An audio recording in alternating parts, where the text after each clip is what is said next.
ষষ্ঠ শ্রেণীর সুপ্রিয় শিক্ষার্থীবৃন্দ, আসসালামু আলাইকুম। বাংলা ক্লাসে আজ তোমাদের স্বাগত জানাচ্ছি। আমি Ayesha Begum, Rotary school and college. আশা করছি তোমরা খুব ভালো আছো, বাসায় নিরাপদে অবস্থান করছো এবং মনোযোগের সাথে পড়াশোনা করছো। তোমাদের জন্য শুভকামনা। তো বাংলা দ্বিতীয় পত্র একটু কঠিন কঠিন মনে হচ্ছে, তাই না? এই জন্যই আমরা বাংলা ব্যাকরণটা একটু বেশি বেশি পড়ব, একটু মনোযোগ দিয়ে পড়ব, খাতায় লিখে লিখে পড়ব, তাহলে মোটেও আর কঠিন মনে হবে না। এবং আমাদের যে বেসিক নলেজ, ধ্বনি, বর্ণ, শব্দ, ধ্বনিগুলো লেখার স্টাইল, মাত্রা, এগুলি আমরা ভালো মতো আয়ত্ত করব। আমি আবারও বলি, মাত্রা জ্ঞান থাকতে হবে। শুধু দ্রুত লিখে যাব, মাত্রা জ্ঞান রাখবো না, তা কিন্তু হয় না। 32টা বর্ণে পূর্ণমাত্রা, 10টা বর্ণে মাত্রা নেই, আর 8টি বর্ণে অর্ধমাত্রা। লেখার সময় আমরা মাত্রাটাকে খুব বেশি গুরুত্ব দিব। আর লেখার স্টাইল, তোমার লেখা হয়তো খুব বেশি ভালো না, কিন্তু তোমার লেখাটা নিয়ম মাফিক হইতে হবে। আমরা যে বর্ণটা লিখি, যে লেখাটাই লিখি, সেটি আমরা একটু নিয়ম মেনটেন করে আমরা লিখব, নিয়মের বাইরে লিখব না। আমার কাছে ছ লেখাটা খুব কঠিন মনে হচ্ছে, আমি দ্রুত একটা কিছু প্যাসগোস করে একটা কিছু লিখে দিলাম, হয়ে গেল, তা না। তুমি নিয়ম মেনে, যেমন আমার হাতের লেখাও ভালো না, আমার হাতের লেখাও ভালো না, কিন্তু নিয়মটা অনুসরণ করতে হবে। খটাকে যদি ঘয়ের মতো লিখে ফেলো তাইলে হবে, অথবা ঘটাকে যদি ক্ষয়ের মতো লিখে ফেলো তাইলে হবে। প্রত্যেকটা লেখা, প্রত্যেকটা বর্ণের আলাদা চেহারা আছে। তোমরা যেমন তোমাদের যেমন সহপাঠী, এক একজনের এক একটা চেহারা, এক একজন এক এক রকম দেখতে। বর্ণগুলোও তেমন 50টি আমাদের বর্ণ আছে। এই বর্ণগুলোকে আমরা সঠিক পদ্ধতিতে লিখব এবং এখন থেকে সেটি অভ্যাস করব। প্রত্যেকটি বর্ণের চেহারা আলাদা, যে বর্ণটি দেখতে যেমন আমরা তেমন করেই লিখব। তো এই আজকে আমি পড়াবো তোমাদের খুব ছোট্ট এবং গুরুত্বপূর্ণ একটি পড়া। তোমাদের কাছে একটু কঠিন মনে হতে পারে, তবুও আমরা মনোযোগ দিলে একেবারে সহজ। স্বরধ্বনির উচ্চারণ, স্বরধ্বনিগুলোর উচ্চারণ। তোমরা জানো যে বাকযন্ত্র হচ্ছে কথা বলার যন্ত্র, যেগুলো আল্লাহ তাআলা আমাদের শরীরের মধ্যে স্থাপন করে দিয়েছে। আমরা এই মেশিনের সাহায্যে আমরা কথা বলি। এটি কি বলে? বাক। বাক মানে কথা, যন্ত্র মানে মেশিন, বাক যন্ত্র। এটাকে আমরা বাক যন্ত্র, আলাদা করে বললে আমরা বলি বাক যন্ত্র, কিন্তু একসাথে আমরা উচ্চারণ করলে আমরা বলি বাক যন্ত্র। গ, কয়েক জায়গায় আমরা গটা লিখি, দুটাই সঠিক। তো এই যে বাকযন্ত্র, তোমরা তো চেনো, এই বাকযন্ত্রের সাথে পরিচয় আছে, তোমাদের বইতে একটা সুন্দর ছবি দেওয়া আছে। প্রত্যেকটা অংশ নির্দেশিকার সাহায্যে লেখা আছে নামগুলো। এই ফুসফুস থেকে আগত বাতাসটা যখন আমাদের এই গলায়, দুটো নালী আছে, একটা খাদ্য গ্রহণ করে, একটা শ্বাস গ্রহণ করে, এবং শ্বাস ছাড়ার কাজেও এটি ব্যবহৃত হয়, শ্বাসনালী। এই গলায় দুটো নালী, একটি হচ্ছে খাদ্যনালী, একটি শ্বাসনালী। একটি দিয়ে আমরা খাবার খাই, আর একটা দিয়ে আমরা শ্বাস গ্রহণ করি। এই শ্বাস গ্রহণ করার এই নালীটাই আমরা কথা বলার জন্য ব্যবহার করি, কারণ আমরা শ্বাস মানে বাতাস, বাতাসটা দিয়েই তো এই এত এত ধ্বনি আমরা উচ্চারণ করি, এত এত কথা আমরা বলি। সেটির মূল উপকরণটাই তো হচ্ছে বাতাস। সেটি কোথা থেকে আসে? ফুসফুস থেকে শ্বাসনালীর ভিতর দিয়ে যখন আসে, তখন আমাদের কণ্ঠে একটা যন্ত্র থাকে, এটির নাম হচ্ছে স্বর যন্ত্র, স্বরতন্ত্রী। এটি এই নালীটা যেমন এই নালীর মাঝখানে এরকম দুটো পর্দা, হ্যাঁ, বাতাসটা এখান থেকে এসে পর্দা দুটো ফাঁক হয়ে যায়, বাতাসটা বের হয়ে আসে। এই পর্দা দুটোই কিন্তু আমাদের স্বরের উৎপত্তির কেন্দ্রবিন্দু। এই পর্দা দুটো কখনো কখনো কেঁপে উঠে, কখনো কখনো কাঁপে না। যখন কেঁপে উঠে তখন আমরা এক ধরনের ধ্বনি, যেমন গ ঘ উচ্চারণের সময় কাঁপে, ক খ উচ্চারণের সময় কাঁপে না, কিন্তু স্বরটা আসলে এখানেই তৈরি হয়। স্বর তন্ত্রী। আমাদের বাবাদের দেখো যে এখানে বাইরে থেকেই দেখা যায় উঁচু একটা জায়গা, তোমরা দেখতে পাবে। মায়েদের কিন্তু আবার দেখা যায় না, পুরুষদের কণ্ঠে উঁচু জায়গাটা দেখতেই পাওয়া যায়, বাইরে থেকেই দেখা যায়। এইটাই হচ্ছে স্বর তন্ত্রী বা স্বর যন্ত্র। এখানে মূলত স্বরটা তৈরি হয়। তারপর জিহ্বাগুণ, কণ্ঠ, তালু, তালুর পরে মূর্ধা, মূর্ধার পরে আমি লিখেছি এখানে দেখো ফুসফুস, শ্বাসনালী, স্বরতন্ত্র বা তন্ত্রী, তারপরে হচ্ছে জিহ্বা, তালু, মূর্ধা, দাঁত, ঠোঁট। ঠোঁট পর্যন্ত আমাদের এই বাকযন্ত্র বিভিন্ন অংশ, বাকযন্ত্রের বিভিন্ন অংশ। আমরা ক বর্গীয় বর্ণগুলো উচ্চারণ করি কোথায়? কণ্ঠে। স বর্গীয় বর্ণগুলি উচ্চারণ করি কোথায়? চ চ জ ঝ য় আমরা তালুতে। ট ঠ ড ঢ মূর্ধন্য ণ আমরা মূর্ধায় উচ্চারণ করি। মূর্ধা। ট বললে দেখো জিহ্বাটা কোথায় গিয়ে লাগছে? তালু এবং দাঁতের মাঝখানে যে উঁচু অংশটুকু সেটির নাম হচ্ছে মূর্ধা। তারপরে হচ্ছে দাঁতে উচ্চারণ করি ত থ দ দ দন্ত ন। ঠোঁটে উচ্চারণ করি প প ব ভ, একটা ঠোঁটের সাথে একটা ঠোঁট স্পর্শ হচ্ছে, লাগছে, প প ব ভ ম। তো এইরকম আমরা ব্যঞ্জন বর্ণের উচ্চারণ স্থান আমরা খুব ভালো মতো দেখতেও পাই, বুঝতেও পাই। যেমন প প ব ভ ম আমরা ঠোঁটের সাথে ঠোঁট লাগাচ্ছি, আমরা দেখতে পাচ্ছি, কিন্তু স্বরধ্বনির উচ্চারণটা আমরা সেভাবে, যেহেতু এটি বাকযন্ত্রের কোথাও স্পর্শ হয় না, এটি আমরা দেখতেও পাই না, কিন্তু সেগুলোর তো একটা উচ্চারণ স্থান আছে। কোন স্বরধ্বনিটি কোথায় কিভাবে উচ্চারিত হয় আমরা সেটি আজকে পড়ব। স্বরধ্বনি উচ্চারণ এবং এদের নামকরণ। এই যে স্বরধ্বনির উচ্চারণ ও নামকরণ আমরা কিসের ভিত্তিতে পড়ছি? জিহ্বার অবস্থা, জিহ্বার উচ্চতা। কোনো কোনো স্বরধ্বনি উচ্চারণের সময় জিহ্বাটা সামনে থাকে, এগুলো তোমরা হয়তো বুঝবে না, এগুলি মেশিন দ্বারা ধ্বনিতাত্ত্বিকরা মেশিন দিয়ে পরীক্ষা করে গবেষণা করে এই শ্রেণী বিভাগ করেছেন। সরি। তো জিভের অবস্থা এবং জিভের উচ্চতা, কোন বর্ণ উচ্চারণের সময় জিভের অবস্থাটা কেমন থাকে, কোনটা উচ্চারণের সময় জিভের অবস্থাটা কোথায় থাকে, কেমন থাকে, তার উপর ভিত্তি করে 3 রকমের স্বরধ্বনি, অথবা বলতে পারো এই স্বরধ্বনিগুলোকে আমরা 3টি ভাগে ভাগ করি। জিভের অবস্থা অনুসারে 3টি ভাগ: সম্মুখ, মধ্য এবং পশ্চাৎ। সম্মুখ মানে সামনে, যে ধ্বনিগুলি উচ্চারণের সময় জিহ্বাটা সামনে থাকবে সম্মুখ স্বরধ্বনি। যে ধ্বনি উচ্চারণের সময় জিহ্বা মাঝখানে থাকবে মধ্য স্বরধ্বনি। যে ধ্বনি উচ্চারণের সময় জিহ্বাটা পেছনে থাকবে পশ্চাৎ স্বরধ্বনি। তোমাদের বইতে কিন্তু এগুলো আলাদা আলাদা ছড়ানো ছিটানো আছে। আমি তোমাদের বোঝার সুবিধার জন্য এই তালিকাটা করেছি।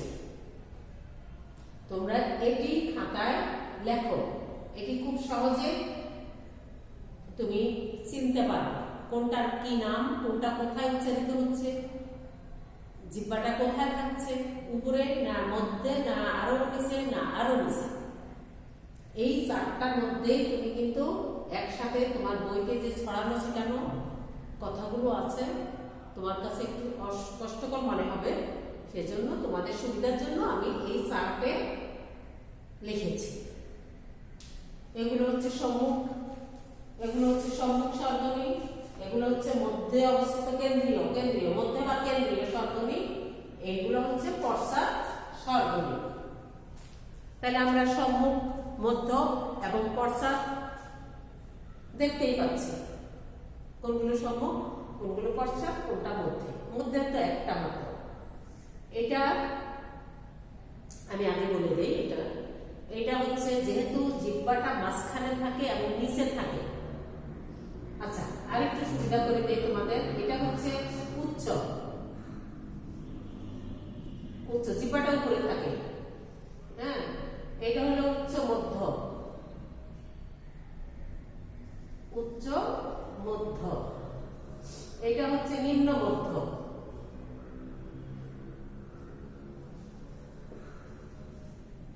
এই সারি হচ্ছে উচ্চ, উচ্চ উচ্চ মধ্য, নিম্ন মধ্য, এইটা হলো নিম্ন। আমরা প্রথমে ছিলাম জিহ্বার অবস্থা অনুসারে, জিহ্বার অবস্থা অনুসারে, এই অবস্থান অনুসারে, এই এক ভাগ, এই এক ভাগ, এই এক ভাগ। প্রিয় শিক্ষার্থী, পড়া কি কঠিন মনে হচ্ছে?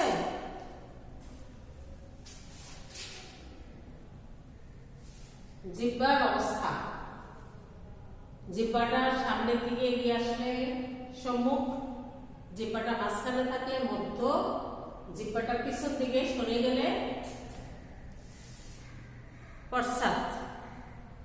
সম্মুখ স্বরগুলো কি কি দেখো, রস্বই এ এ, এই তিনটা সম্মুখ, রস্বই এ এ। আর জিহ্বা মাঝখানে থাকলে এই একটাই হয়, স্বরে আ। জিহ্বা পশ্চাতে গেলে উ ও অ, এগুলো জিহ্বার পেছন দিকে থাকে। এটা হচ্ছে জিহ্বার অবস্থান।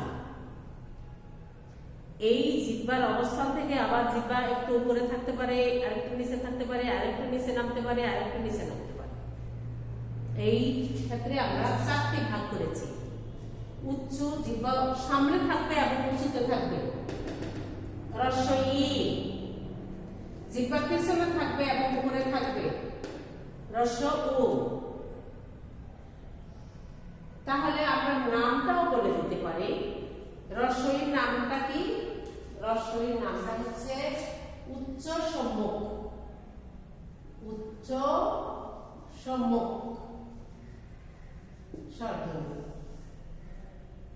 জিহ্বা একটু নেমে আসে, এটা হচ্ছে উচ্চ পশ্চাৎ স্বরধ্বনি, উচ্চ এবং পশ্চাৎ। এটা হলো জিহ্বার উচ্চতা অনুসারে পশ্চাৎ। রস্বইটার নাম হচ্ছে উচ্চ পশ্চাৎ স্বরধ্বনি। এটা কিন্তু আরেকটা আছে আমাদের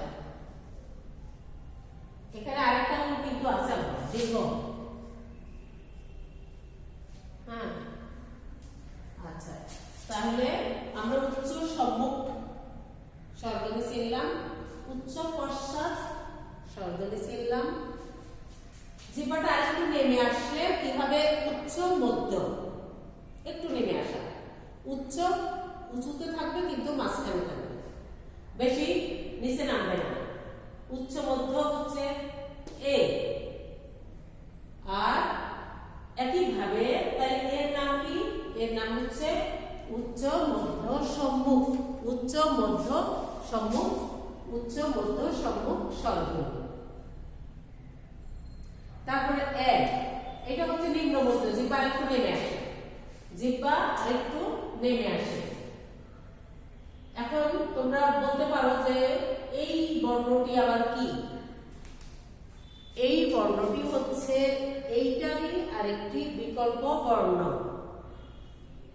যেমন আমরা যেমন বলি খেলা, খেলা কথাটি আমরা বললে দেখো আমরা খেলা, আমরা জিহ্বাটাকে একটু ছড়িয়ে দেই, খেলা। আবার বলে বেশ, এখানে কিন্তু এখানে এইটা একটা এ আছে, এখানে এখানে একটা এ আছে, এই দুইটা উচ্চারণ কিন্তু এক না, দুইটাই কিন্তু একা। এই যে এর সংক্ষিপ্ত রূপ, এর সংক্ষিপ্ত রূপ, দুইটাই কিন্তু এ, কিন্তু আমরা উচ্চারণ করি ভিন্ন ভিন্ন। বেশ, এ, খেলা, এখানে কিন্তু আমরা উচ্চারণ করি এইরকম, এইরকম উচ্চারণ করি। খেলা, বেলা, মেলা, এটা হচ্ছে এ, এটা হচ্ছে এ। তো আমি আশা করছি তোমাদের এটা বুঝতে কষ্ট হয়নি। প্রিয় শিক্ষার্থী, আবার বলি একটু তোমাদের সুবিধার জন্য, এটা হচ্ছে এ, এর আরেকটি রূপ হচ্ছে আমরা যখন জিহ্বাটাকে একটু ছড়িয়ে দেই, মুখটাকে একটু প্রসারিত করি, এটার নাম হচ্ছে এ। এটা হচ্ছে জিহ্বাটা আরেকটু নিচে নেমে আসে, এটা উচ্চারণ করতে জিহ্বাটা যেখানে থাকে এটা আরেক ধাপ জিহ্বাটা নেমে আসে। এটা হচ্ছে, এটার নাম কি তাহলে? এটার নাম হচ্ছে নিম্ন মধ্য সম্মুখ স্বরধ্বনি, নিম্ন মধ্য সম্মুখ স্বরধ্বনি। এইটা হচ্ছে, এটা এখানে হচ্ছে নিম্ন মধ্য পশ্চাৎ স্বরধ্বনি, এটা নিম্ন মধ্য পশ্চাৎ স্বরধ্বনি। একটু ভুল হয়ে গেছে, এটা আমি একটু রেখা টেনে দিই, এইটা একটু রেখা টেনে দিই, এই কটা নেমে আসে এখানে। তাইলে নিম্ন মধ্য পশ্চাৎ স্বরধ্বনি, নিম্ন মধ্য সম্মুখ স্বরধ্বনি, উচ্চ মধ্য, উচ্চ মধ্য পশ্চাৎ, উচ্চ মধ্য, এখানে আরেকটা আছে ও, এখানে আরেকটা আছে ওই, উচ্চ মধ্য সম্মুখ আর উচ্চ মধ্য পশ্চাৎ, উচ্চ মধ্য, উচ্চ পশ্চাৎ, উচ্চ সম্মুখ। এই হচ্ছে আমাদের হিসেব। এইটা প্রসঙ্গে আরেকটু বলি, একটা স্বরধ্বনি আছে যেটি উচ্চারণের সময় জিহ্বাটাও ঠিক মাঝখানে থাকবে এবং নিচে শুয়ে থাকবে। তাইলে এটির নাম কি জানো? এটার নাম দুটা হতে পারে। এটার নাম আমরা বলতে পারি কেন্দ্র অবস্থিত নিম্ন স্বরধ্বনি অথবা নিম্নে অবস্থিত কেন্দ্রীয় স্বরধ্বনি। নিম্নে অবস্থিত, নিম্নাবস্থিত কেন্দ্রীয়, কেন্দ্রীয় অথবা কেন্দ্রাবস্থিত নিম্ন। এটা নিচে থাকে, জিহ্বাটা নিচে থাকে, জিহ্বাটা মাঝখানে থাকে, কেন্দ্রে মানে মাঝখানে থাকে। এই হচ্ছে আমাদের স্বরধ্বনির জিহ্বার উচ্চতা অথবা জিহ্বার অবস্থান ও উচ্চতা। জিহ্বার অবস্থান এবং উচ্চতা অনুসারে স্বরধ্বনির শ্রেণী বিভাগ তোমাদের বইতে আলাদা আলাদা করে দেয়া আছে, যেটি তোমাদের কাছে কঠিন মনে হবে। এই জন্য আমি এভাবে পুরোটা সাজিয়ে দিয়েছি, এটি তোমাদের বুঝতে একটু সুবিধা হবে। ওই ভাগে সব সম্মুখ, এই ভাগে সব পশ্চাৎ, মাঝখানে একটাই আছে যেটির নাম হচ্ছে নিম্নাবস্থিত কেন্দ্রীয়। আর পশ্চাতে থাকে জিহ্বাটার উচ্চ মধ্য, উচ্চ মধ্য নিম্ন, উচ্চ সম্মুখ, উচ্চ মধ্য সম্মুখ, নিম্ন, নিম্ন মধ্য স্বরধ্বনি, সম্মুখ স্বরধ্বনি। তাহলে প্রত্যেকটা তোমাদের যেমন আলাদা আলাদা সুন্দর সুন্দর নাম মা বাবা রেখেছে, আলাদা আলাদা সুন্দর সুন্দর নাম আছে তোমাদের, আমাদের এই স্বরবর্ণগুলোরও আলাদা আলাদা সুন্দর সুন্দর নাম আমরা আজকে শিখলাম। সেটি কিসের উপর নির্ভর করে? সেটি জিহ্বার অবস্থান এবং উচ্চতার উপরে নির্ভর করে। আরেকটি কি আমরা দেখবো পড়াটা? আমরা প্রথমত বাকযন্ত্র কি জানলাম, বাকযন্ত্র কি কি? ফুসফুস, শ্বাসনালী, স্বরতন্ত্রী, জিভ, তালু, মূর্ধা, দাঁত, ঠোঁট, এগুলো আমরা চিনলাম। তারপরে আমরা জীবের অবস্থান উচ্চতা অনুসারে 3 রকম: সম্মুখ, মধ্য এবং পশ্চাৎ। সম্মুখ স্বরধ্বনিগুলো হচ্ছে ই, এ, এ, মধ্য হচ্ছে আ, পশ্চাৎ হচ্ছে উ, অ, ও, অ। এবং সেগুলোর মধ্যে আমার 4টি ধাপ: উচ্চ, উচ্চ মধ্য, নিম্ন মধ্য, নিম্ন। এই হচ্ছে আমাদের আজকের পাঠ। তো আমি আশা করছি তোমাদের, অবশ্য বারবার প্র্যাকটিস করতেই হয়, বা যত বেশি প্র্যাকটিস করবা, practice makes a man perfect. যত বেশি অনুসরণ করবা তত বেশি শিখতে পারবা। একবারে কঠিন মনে হতে পারে, আবার পড়ো, আবার পড়ো, আবার পড়ো, পড়ার কোনো বিকল্প নেই। বারবার পড়ো, ইনশাল্লাহ খুব সহজ হয়ে যাবে। আর পড়া যদি একবার সহজ হয়ে যায়, একবার যদি তোমার হাতের মুঠায় এসে পড়ে, তখন পড়া আর কঠিন মনে হবে না। তো এই ক্লাসগুলো তোমরা আবারও ফলো করতে পারবা বারবারই, কারণ এগুলো রেকর্ড তোমাদের কাছে থাকবে, বারবারই অনুসরণ করবে। তো এর বেশি আমি আর আজকে পড়াচ্ছি না, এখানে আমি আমার ক্লাসটা শেষ করতে যাচ্ছি। তোমাদের জন্য অনেক অনেক অনেক আদর, ভালোবাসা, শুভকামনা। আল্লাহ হাফেজ।